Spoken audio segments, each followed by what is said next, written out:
they say, that will count. Although it's a brand new thing for our fans, it's just another ball game in many cases for Philadelphia. It's not just another game for our players because this is their new home. They saw it now 2 hours ago for the first time. And every player I talk to is just in love with the building. They think it's the greatest field they've ever seen. Tuesday night, Pearl Bailey will step into the spotlight for the national anthem. Tonight it was the 40-voice Minnesota Boys Choir. Tuesday, Muriel Humphrey Brown will toss out the first ball, commemorating the real opening of the stadium named for her late husband. Tonight, nobody tossed out the first ball.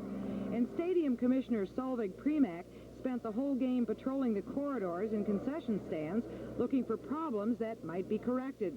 She does not think tonight's performance will bring rave reviews, but sees no major problems. I think it probably will be criticized some more, but I think once people get used to it, once they learn how to get here, where to park, I think it will be accepted and very well received. Initially, I think we'll have some growing pains.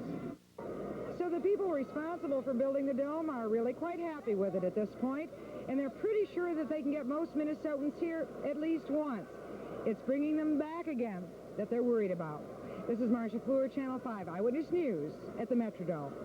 Thank you, Marcia. And many of the 25,000-plus fans who arrived here tonight were worried, frankly, about just getting here. They were worried about transportation problems, traffic problems, and, yes, parking problems. And today's inclement weather certainly didn't help their fears any. But as Tom Stewart reports next, those who attended tonight's game were in for a pleasant surprise. Traffic started off relatively light tonight, and surprisingly, it never really got much worse. Police barricaded some of the roads around the stadium, mainly to divert traffic from nearby Hennepin County General Hospital. The only parking at the Dome was reserved for handicapped drivers. Guards turned away others at the front gate. So assuming you didn't want your car towed away, you had to park in a downtown lot and walk the rest of the way to the game. The one lot we drove in, we found out belonged to General Hospital. We got kicked out of that. Then we drove in another lot right over here, and it belonged to Star General. They kicked us out of there. And so we wound up down there by the Milwaukee Depot. How far did you walk to get here? About 5 blocks, I think. By game time, any open meters on downtown streets were long gone. But there was more than enough room at parking lots and ramps, assuming you were willing to pay the price. How much did it cost you? $3. That's one thing they did, is they jacked up the prices, and usually 75 cents. But if the parking lots are any indication, the Dome already seems to be attracting more business downtown. How's business? Well, it's fine right now. We were left out of the city map that they put in the paper with the special edition, but it looks like we're going to fill up. A lot of people took advantage of the shuttle buses operating downtown. It costs just a quarter to get from their cars to the Dome. The only drawback is that these buses will be operating only during games expected to draw a crowd of 30,000 or more. I took the bus from South Minneapolis. I lived down there. Had no problem, took the bus right up here, had dinner downtown. So one way or another, thousands of fans made their way to the game without much trouble, including reporter Pat Milan, who has a report on the climate inside the Dome. If any fan thought it was tough driving or shuttling to the game, they also learned getting from the vehicle inside the Metrodome would be just as difficult. The cold temperatures combined with high winds had made the Dome flag stand right up at attention. People who hadn't already done so had to stand first in the ticket booth line, then in the gate lines. How long have you been waiting to get inside? About 15 minutes. 15 minutes, not that long then. No. Not too bad. It's a cold wait though, isn't it? Terribly cold, yeah. Think it's going to be worth it? No. Oh, no. Once inside, the trip seemed to be worth all the trouble. Even though the Dome has been shown on television before, in person it seemed to astound the fans, who at first sight couldn't believe what was before them. No, I don't know what, didn't know what to expect. The difference, everything, it's so big inside. Just, I don't know, kind of outstanding. I didn't know what it really would be like. But Did you expect it to be like this? Yeah. No, I thought it would be really cool, too. Once everyone found their seats, a lot of people headed right back out into the Dome hallways and toward the concession stands, where the prices were almost as astounding as the sight of the Dome just minutes before. Others stayed in their seats and waited for the shock.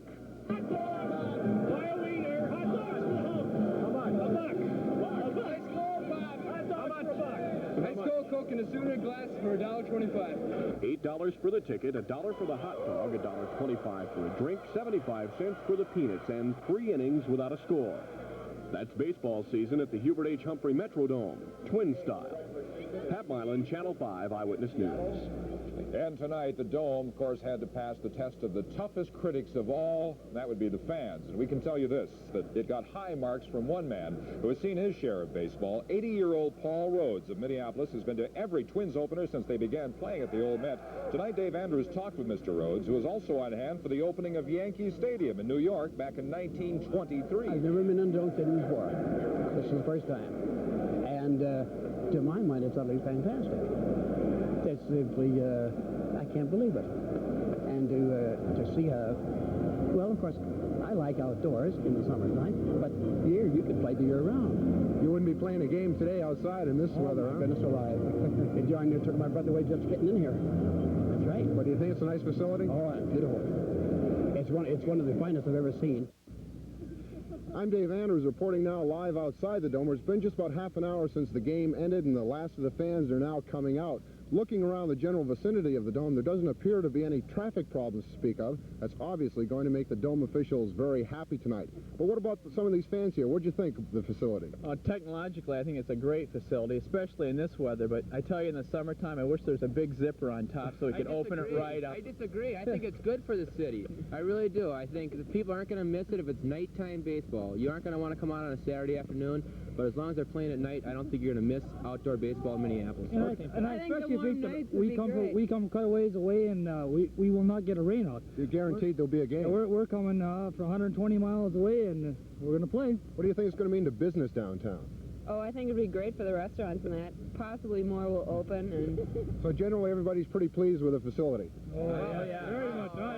Come on out. Okay, well that's what some of the people outside here have to say tonight. But earlier during the game, we talked with a former professional umpire inside the Dome, and he gave us some of the comments that he had about the new facility. Most beautiful stadium I ever saw. I'm a former professional league umpire, and I've seen a lot of stadiums, and this is the best I've ever seen. That's quite a comment. What do you like best about it? Lighting, the seating, just about everything. Seems like every seat in the house is a pretty good seat. It seems that way, yes, sir, it does. Every seat. Every seat indeed. Thank you, David. With me now is Don Poss, the Executive Director of the Stadium Commission. Don, how do you feel? Day one is over? I feel very, very exhausted and ecstatic and appreciative to hundreds of people, almost thousands of people that have worked to bring us about. People here for the first time performing in this building, ushers and so forth, have just done a fantastic job. What was the biggest fear you had going into today? When you got up this morning, and besides the weather, I mean... I really didn't have any fears. Traffic? No, I've felt all along that traffic is no problem, and I think we proved it tonight, and we'll prove it again Tuesday night. Traffic is no problem. I had no fears. All right. I got to ask you, I didn't see all of the baseball game tonight. I saw a couple of high-fly balls come off and take some awfully high bounces off that turf down there. Too high? No, I don't. They look to go 50 feet in the air. No, I don't think it's too high, and the Twins don't either. The players are ecstatic with it. Calvin... You did talk to some of the players? Talked to the players, talked to Calvin afterwards. They're very, very pleased with it, and it's the fact that the ball bounces a little high, it bounces the same way for both teams. But the field is easy on their legs. It is the best artificial turf system in the United States. Okay, all in all, then you're feeling pretty good about today. I'm very pleased. All right, Don. Thank you very much. All right, indeed. Well, fans came here, of course, not only to look at the new facility, but to see the Twins face off against the Phillies in this exhibition game. Bob will have all the details, but it was a 5-0 win for the Twins. A nice way to christen this new building. Of course, Bob Bruce is here, as we said. He'll have more on tonight's game later in the newscast. Right now, we're going to go back to the studio where Don Ellison is standing by to bring us the rest of the day in news. Don, to you. Okay, Stan, thank you very much. Yes, we do have other news happening this Saturday, and not all of it is good news either. 2 people remain hospitalized tonight after their car was hit by a train in Maplewood. That happened this afternoon, and some 79 tornadoes killed dozens of people and caused millions of dollars in property damage around this nation. We'll get to those stories in just a bit. A funnel tore through 13 blocks, leaving thousands homeless. Houses and businesses were smashed to bits, and hundreds of residents were injured there in Paris, Texas. Meanwhile, in the town of Forest City, Arkansas, a twister leveled buildings, snapped power lines, and tossed trailer homes around like they were just so many matchboxes. And near Kansas City, Missouri, cars were knocked over and buildings damaged by yet another tornado. In all, at least 31 people are known dead as the result of more than 70-some tornadoes that hit this nation overnight. In South America today, the president of Argentina declared the Falkland Islands to be territory of Argentina, and Argentine troops are now dug in for an expected assault by British warships. Argentina says it will not retreat from yesterday's seizure of the Falklands, which have been governed and ruled by the British for the last 150 years. Words from London today had the ring of wartime. British Prime Minister Margaret Thatcher saying that a fleet of warships fully stocked with battle weapons is preparing to sail to the Falkland Islands. A stormy session of Parliament was told that a military solution will be campaign, as we say, across the country for the freeze. The public is showing more and more concern. I see that at every meeting I go to.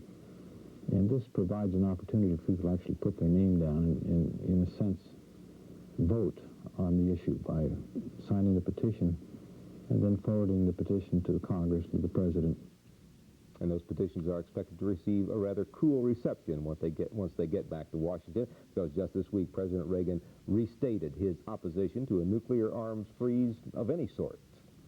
Coming up in just 70 seconds, we're going to take a look at the winter storm that ripped through the Twin Cities on this 14th day of spring, and Dave Dahl will tell us what's ahead for tomorrow's weather. Looked outside. Pretty short spring, wasn't it? The Twin Cities and much of Minnesota were tossed back into winter by high winds and snow that battered our state. Driving snow was blinding along many sections of the highways. Several multi-car pileups were triggered this morning by the storm. Travelers' advisories remained posted throughout much of this day. The high winds toppled trees throughout the Twin Cities area. Power companies reported close to 15,000 customers had lost service because of downed power lines. And at the Twin Cities International, the airport was actually closed to incoming flights for 4 hours this morning. Plows kept the runways open, though, for departing flights, but many travelers experienced 3- and 4-hour delays, and some flights wound up being canceled altogether. And now meteorologist Dave Dahl is here to tell us about that storm and where it has gone. Who has it now? Who has it now? It's right over the eastern Great Lakes, and it's moving away from us, thankfully, Don. Good. But let's take a look back at when it started out in northern Wyoming. This was Thursday night. It started to move fairly quickly into central Nebraska. That was by Friday morning, but by Friday night, it became one of the strongest storms here in the southeastern part of Minnesota, sitting right over the southeast corner. From there, it moved northeastward. It's now located over the central part of the Great Lakes states. That took quite a while to move from Friday night all the way up through where it is right now, but that's because it became quite a strong storm. And what it did produce was over 70 tornadoes in the warm and moist air to the south. Very classic severe weather situation. But up in the north, up here in the upper Midwest, we had very strong winds coupled with that snow to produce near blizzard conditions. And a very strong storm it was. As a matter of fact, it became very close to the strongest or the lowest pressure we've ever had here in the Twin Cities. Pressure began falling on Thursday and then fell to a very low 28.62 inches at midnight last night. A little bit away from the record low pressure here in the cities at 28.41 inches, and that was that very impressive storm in January of 1975. But the pressure has been rising ever since that time, and currently here in the Twin Cities, it is still rising. From 29.95 inches, the winds are still quite brisk. Northwest now at 22 miles per hour, and the current temperature is at 18. But that combined with the wind is giving us a wind chill right now of 15 below. The almanac today shows a high of 53 degrees. It didn't occur during the daylight hours, though. That occurred right around midnight last night. Ever since that time, the temperature has been falling. The low is that current reading of 18 degrees and only a half an inch of snow, but that blew into drifts of about 1.5 feet over many places of the Twin Cities. Sunset is now at 6:43. The rest of the highs around the country show that here in the Twin Cities during the day today, we had a high of only 24 degrees. Very cool air continues across much of the northern part of the U.S., and it looks like it'll be there for quite a while, at least the next couple of days. One of the reasons is very strong northwest winds that continue to usher in that very cool air right on the backside of the low that is moving away from us. It's taking all its snow with it, mostly right now over the Great Lakes area. But that leading edge of cool air is right now pushing off the East Coast, and they've had some fairly strong thunderstorms up and down the East Coast and a lot of heavy rain up into New England. But that's moving away from us. What we do have is a brief respite in the cloud activity. Clouds are starting to break up, but it is still quite cool. Readings right now around the 5-state area are showing mainly teens around Minnesota, still some 20s and 30s down to the south and southwest, but you combine that with a fairly brisk wind, and you get some very cool wind chills. Right now, 21 below down at, that's down at Rochester, but the one that takes the cake is up at International Falls, 26 below right now. It is starting to warm up out over the Dakotas. We do have a bright spot in the forecast, and that's the cloud activity around the 5-state area. Right now, around much of Minnesota, we're seeing clear to partly cloudy skies as the clouds move out, but there is another area of clouds that's starting to move in from the west. That's the only fly that's in the ointment right now because there is another storm sitting over Washington. What that's going to do is track fairly swiftly into northern Wyoming again, and that'll give us a chance, you guessed it, of light snow once again on Monday. KSTP forecast and details calling for partly cloudy, windy, and continued cold tonight. Lows of 6 to 12 above, 15 to 25 miles per hour for the winds. Then for tomorrow, partly cloudy, windy, and continued cold. Highs only in the mid to upper 20s. Tomorrow night into Monday, mostly cloudy. That chance of snow moves in. It's only about a 30% chance right now. It'll be light snow, 9 to 15 for lows, 32 to 38 for highs on Monday. And that extended outlook, Don, has some bright spots in it, maybe mid-40s by the end of the week. Even that chance of showers looks good with those 40-degree temperatures in there. Okay. Yeah, right. Thanks very much. In sports, as you might suspect, Channel 5 Sports Director Bob Bruce was among those attending the grand opening of the Hubert H. Humphrey Metrodome tonight, and he wasn't disappointed. The Local 9 hosted the National League's Philadelphia Phillies and shut them out. Bob will be back with highlights in sports next. Just about every aspect of the grand opening of the Hubert H. Humphrey Metrodome, except the one thing that'll keep the people coming back for more, and that's the ball club. The Twins ball club will be playing there. Let's go back now live to the Dome and check in with Sports Director Bob Bruce. How about it, Bob? That's true, Don. You know, we've talked so much about the building. We have to remember that the main purpose of this building is for baseball and for football. Outside it was chilly. Inside a perfect 70 degrees and a perfect way for the Twins to open up this building. A great victory, 5-0, their first shutout of the exhibition season this year. Their best game, in fact, of all of spring training. First inning, the first man to get the first base hit, well, the National League all-time base hit leader, Pete Rose, initiated the stadium. That's about all of the action for the Phillies. The real excitement came for the hometown folks in the fourth inning. Ken Herbeck, native Minnesotan, 4 RBIs on the night, and you want to know if the ball can carry. Look at that one, way out in right field, 2-run homer. Twins lead it 2-0 over Philly. Now let's move to the 6th inning. Roy Smalley at the plate. And watch this. He really hits the ball, bounces on the turf. A lot of life on this turf. There it is, almost over the right fielder's head. Dave Engel comes around to second base. 2 men on now, and who comes up? Ken Herbeck, another single. Engel scores. It's 3-0 in favor of the Twins. They made it 4-0, and then let's move now to the 8th inning. It's Ken Herbeck again. Deep center field, almost the deepest portion of the ballpark. It's out of there. His 9th spring training home run ties the club record set by Harmon Killebrew. And I'll tell you, a great final here tonight, 5-0. Darrell Jackson, the winning pitcher. Bobby Castillo gets the save. You could not have a better game to open up this ballpark. You know, today's exhibition game was the first chance for the players to get a look inside the Metrodome. Larry Burnett has their reaction. That's the way the ball bounces, and in pregame today, the Twins found out just how the ball bounces on the Metrodome's artificial turf. It was the team's first workout in the new facility, and the hump drew mostly rave reviews. Shouldn't be any problems. Depends on how the ball is hit. You know, it'll hit and scoot, and other times it'll hit and bounce straight up. But, you know, I love it. The ball looks like it travels great. The artificial turf, the ball just scoots to the infield. I think as a hitter, I'm going to like it very much. If I was a pitcher, I think I would feel cursed by it. But I'm very amazed. I think it's a very nice facility, and I'm looking forward to playing here. First baseman Kent Herbeck put on a show in the batting cage. He found the right field porch to his liking and found that the ball carries real well. It's going real good. It's going real good to left. There's a couple guys hit the ball, looks like it's off the hands, and the ball's going out of the ballpark. So we'll see what happens tonight when we start playing the game, if they're flying or not. You think they're going to carry pretty well, though? Oh, yeah, the ball's jumping real good. Most of the Twins were in a hurry today to field as many grounders and take as many swings as possible. They would have liked more practice time in the Dome, but they were in agreement on one point. It's shaping up. It's going to be really nice. I'll tell you, it's snowing outside, and we're happy to be here at 72 degrees. The Twins only have until Tuesday to get used to the Dome and ready for the season opener. They've still got some wrinkles to iron out, so for a while, the home field advantage may not be much of an advantage at all. Larry Burnett, Channel 5 Eyewitness Sports at the Metrodome. The Twins do indeed have a new home. Let's switch just a moment to ice hockey because, after all, we're